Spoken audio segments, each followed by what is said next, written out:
Quarta corsa, cavalli di 5-6 anni, non vincitori di 25 in carriera, sono ben 14 al via, 1 All Black Sea Marco Stefani, 2 Arizona Lux Andrea Farolfi, 3 Aquila Sandro Miraglia, 4 Zea Maurizio Visco, 5 Zoran Mast Antonio Castiello, 10 Zenith Mo Marco Basile, seconda fila 7 Axel Nib Nicola Bortolotti, 8 Zippo Maurizio Cheli, 9 Zeus Baldo Franco Baldini, 10 Abletier Adrian Gioni, 11 Amos Rab Gaspare Tranchina, 12 Alquitrana Roberto Vecchione, terza fila 13 Zagaran Bigi, Giuseppe Ferrante 14 Zitruna, Salvatore Valentino. L'errore di Zenith Mo, anche quello di Zoran Mast, veloce Arizona Lux numero davanti 6 a Zenith Aquila Mo, che si squalificato. accoda in seconda posizione, poi vediamo All Black Sea, quindi Arizona Lux parte bene, cosa che non aveva fatto in sgambatura, ma sembra solida al comando. Ora la femmina di Andrea Ferolfi e Walter Zanetti, la figlia di Timoco, che conduce davanti a Aquila.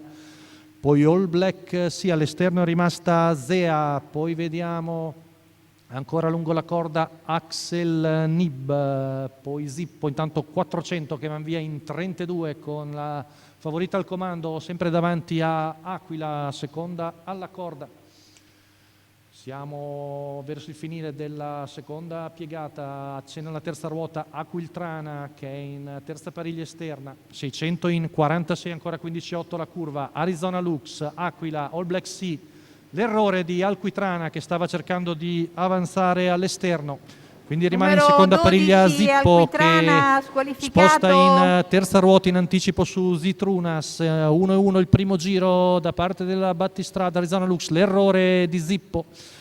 Arizona Lux conduce sempre su Aquila, All Black Sea, Axel Nib, Zitrunas cerca di superare Zea che è molti metri che all'esterno, 1.16.3 il primo chilometro con in vantaggio sempre la figlia di Timoco di Walter Zanetti, Aquila ancora tonica in seconda posizione, richiesta però da Sandro Miraglia, retta di là in 14.7, Zitrunas si industria ancora all'esterno con All Black Sea ancora terza la corda, vediamo avanzare al largo anche Amos Rab con Gaspare e Tranchina, poco più di 200 metri alla conclusione, sempre Arizona Lux in vantaggio su Aquila, retta d'arrivo Arizona Lux che cerca lo stacco su Aquila, di dentro All Black Sea, all'esterno ancora Zitrunas, ultimi 50 metri, Arizona Lux a partita vinta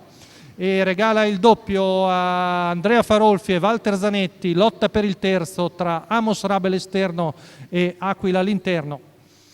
1.15,5 la media al chilometro per Arizona Lux, i colori della scuderia Gardesana, rivediamo la retta d'arrivo della figlia di Timo Coelast Super Lux che vince molto bene. Buon secondo Zitrunas, sempre per corsie esterne, l'allievo di Salvatore Valentino, mentre rivediamo la lotta per il secondo con vicinissimi Aquila e Amos Rab all'esterno, quindi qui ci sarà da sentire il giudice d'arrivo per la foto fra le due che sono veramente vicinissime, è difficile sbilanciarsi, se proprio dovessi dire dovrei dire Amos Rab, ma aspettiamo l'esito del giudice d'arrivo.